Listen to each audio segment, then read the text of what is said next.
जब मैं मायके के लिए निकली तो मुझे बिल्कुल भी नहीं अंदाजा था कि मुझे मायके में इतना मजा मिलेगा। ये बात इसी साल गर्मी की छुट्टियों की है। मेरी शादी को लगभग 2 साल हुए थे। एक दिन भाभी ने मेरे हस्बैंड के पास फोन किया और बोली, जीजा जी, कुछ दिन के लिए मेरी ननद को मायके भेज दीजिए। उन्हें यहाँ आए बहुत दिन हो गया है। हस्बैंड ने कहा, ठीक है भाभी जी। ऐसी भाभियां कम ही होती हैं जो अपनी ननद को इतना मानती है। मैं इसका टिकट करवा देता हूँ। मेरा नाम पल्लवी शुक्ला है। मैं बचपन से ही बहुत खूबसूरत और रंग की बिल्कुल गोरी हूँ। मैं हमेशा सज धज के ही रहना पसंद करती हूँ, क्योंकि मेरे हिसाब से ऊपर वाले ने अगर खूबसूरती दी है तो इसको जितना हो सके उतना ज्यादा खूबसूरत बना के रखना उचित है। जब मैं कभी किसी काम से बाहर निकलती हूँ तो मेरी दो बड़ी बड़ी खूबसूरती देखने के लिए लोगों की लाइन लग जाती है। मेरे हस्बैंड मुझे बहुत मानते हैं, लेकिन वह अपनी नौकरी में बहुत व्यस्त रहते हैं और मुझे टाइम नहीं दे पाते। कभी कभार जब वह मुझे टाइम देते भी हैं तो बस 2 मिनट में थक जाते हैं और फिर सो जाते हैं। मुझे इतने में बिल्कुल भी मजा नहीं आता है। फिर मैं बहुत देर तक जगती हूँ और बेचैन रहती हूँ, क्योंकि जब भी मेरा मन करता है तो हमेशा ही वह ऐसा ही करते हैं और मैं कोई भी मजा नहीं उठा पाती हूँ। खैर, जब भाभी ने उनसे मुझे मायके भेजने के लिए कहा तो अगले दिन मैं ट्रेन से अपने मायके पहुंच गई। वहां पर भाभी मुझे देखकर बहुत खुश हुई और बोली, ननद जी, आप इतने दिन बाद आ रही हो। अब तो हम लोग ढेर सारी बातें करेंगे। उसके बाद मैंने नहा धोकर खाना खाया और आराम करने लगी। उसके बाद शाम को जब मैं उठी तो छत पर गई। वहां दो जवान लड़के बैठे थे। उनकी उम्र लगभग 23-24 साल के करीब होगी।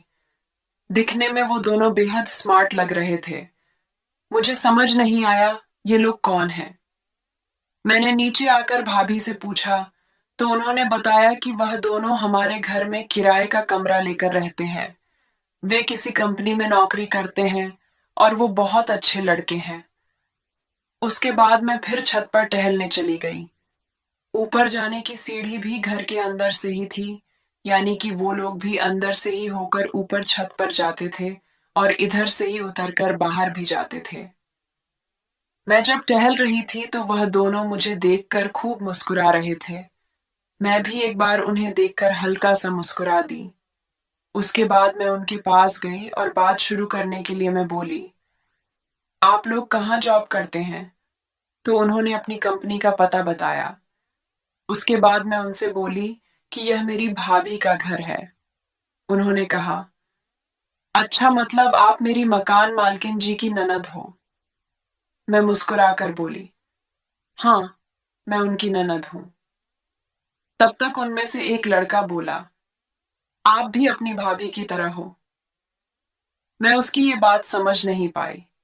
मैंने पूछा, क्या मतलब? तो वो बोला, वो भी बहुत खूबसूरत है और आप तो उनसे भी ज्यादा खूबसूरत हो।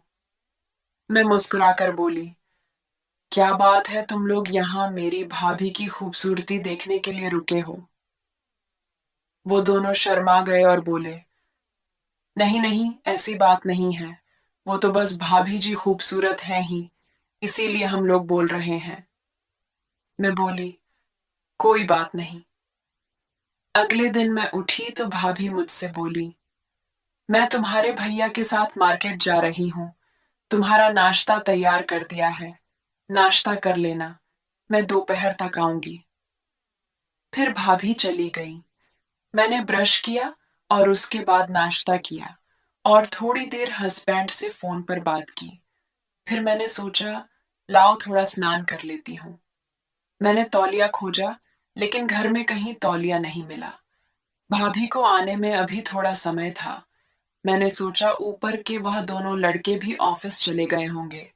मैं भी घर में अकेली ही हूँ, इसलिए लाओ जल्दी से स्नान लेती हूँ। जब घर में मेरे अलावा कोई है ही नहीं तो तौलिया की क्या जरूरत।